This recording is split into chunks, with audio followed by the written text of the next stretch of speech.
Master Jet, paano po ang guidelines sa loyalty? Paano po counting ng years of service? Sa division po ba or basta DepEd? Like pag nag-transfer po. Thank you.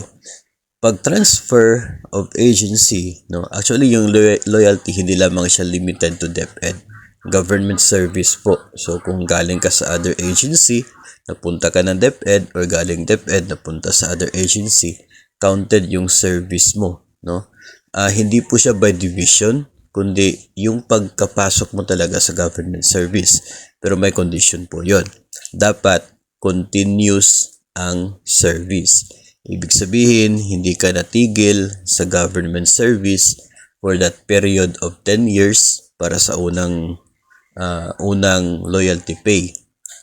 At pangalawa ay dapat hindi lalagpas sa 50 days ang leave without pay sa loob ng 10 taon. So kung nag-transfer ka of agency from one division to another, pareho lang naman po yun ng DepEd. Dapat yung last working day mo sa first division, kinabukasan yung first, last working day mo sa previous division, kinabukasan dapat yung start na first day mo na sa bagong station. In that way, continuous yung service. Last day mo ngayon, October 31 sa division na una. Kinabukasan, November 1, first day mo sa bagong station. So, walang gap doon sa government service. Continuous. So, counted yung previous na service mo sa ibang division o kaya ay ibang agency. Ganun po yung sitwasyon niya. Pero kung naputol, ay hindi na matatawag nating continuous yung service mo. Kaya hindi na counted yung nauna.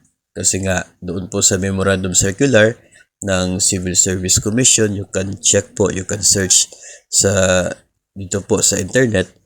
Meron pong Civil Service Commission na Memorandum Circular 2002 yata yung year na yon, na siya pong binabasihan pagdating po dito sa pag-award o pagbigay ng loyalty pay para po sa mga government personnel. So again, hindi po yun limited to DepEd. Lahat po ng government agency, included po siya doon.